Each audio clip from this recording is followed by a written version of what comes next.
নমস্কাৰ ছাত্ৰ ছাত্ৰীসকল মই দিগ্বিজয় ফুকনৰ সকলোকে স্বাগতম জনাইছো মোৰ চেনেলৰ এটা নতুন ভিডিঅ' হৈতে তো আজি মই লৈ আনিছো ক্লাছ 11 ৰ দা পোৰ্ট্ৰেট অফ এ লেডি অৰ্থাৎ ইংৰাজীৰ প্ৰথমটো চেপ্টাৰৰ আটাইবোৰ ইম্পৰ্টেণ্ট কুৱেশ্যন আনসাৰ তো তোমালোকে এইখিনি এবাৰ চাই ল'বা আৰু যদি বুজি নোপোৱা প্ৰশ্নটোখিনি তোমালোকে মোক কমেন্ট কৰি জনাবা মই তোমালোকক এইখিনি অসমীয়া ভাঙনিও তোমালোকক এই চেনেলৰ যোগেদি দি দিম ঠিক আছে আৰু মই তোমালোকক মানে যিমানে কমেন্ট নকৰা কিয় মই তোমালোকক প্ৰতিটো কমেন্টৰ ৰিপ্লাই দিওঁ আৰু লগতে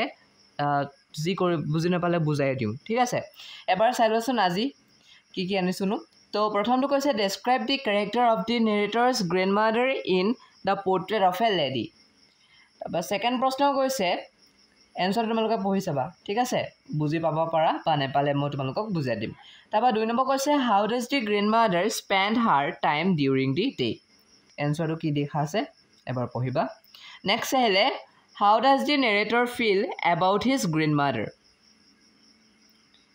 4 নম্বৰ প্ৰশ্ন what is the significance of the title the portrait of a lady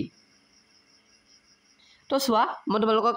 ইনে মই এটা কথা এটা কৈ থৈ যাওঁ যে এটা পোৰ্ট্ৰেট অফ এ লেডি তুমি যেতিয়া লেসনটো পঢ়িবা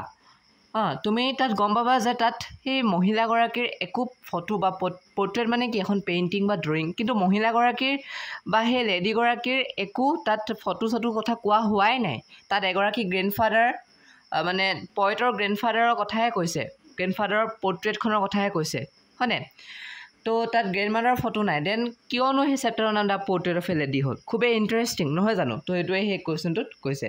তোমালোকে পঢ়িলে বুজি পাবা ঠিক আছে আৰু এটো ইন্টাৰেষ্টিং হয় লগতে ইম্পৰ্টেন্টও হয় দেই তাৰপৰা 5 নম্বৰ হেলে যে what role does the setting play in the story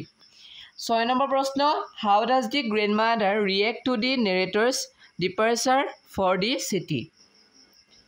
And last question অৰ্থাৎ 7 নম্বৰ কোৱেশ্চন কৈছে যে what is the significance of the grandmother's death তো এয়া আছিল আজিৰ প্ৰশ্নটোৰখিনি যদি তোমালোকে ভিডিঅ চাই ভাল পালা ভিডিঅটো লাইক কৰিবা শেয়াৰ কৰিবা আৰু লগতে মোৰ চেনেলটো সাবস্ক্ৰাইব কৰি কাষত থকা বেল আইকনটো প্ৰেছ কৰি অল কৰি দিবা ঠিক আছে তো এই ধৰণৰ ইম্পৰ্টেন্ট ভিডিঅবিলাক মোৰ চেনেলৰ যোগেদি দি থকা হয় গতিকে চেনেলটো সাবস্ক্ৰাইব কৰিবা আৰু কাষত থকা বেল আইকনটো প্ৰেছ কৰি দিবা তো লগ পাম এটা নতুন ভিডিঅ হৈতে তেতিয়ালৈকে বাই বাই হাঁহি থাকা আৰু সুখত থাকা আৰু এই পিডিএফটো ডেসক্ৰিপচনত দিয়া আছে যোৱা হেতু ডাউনলোড কৰি লোৱা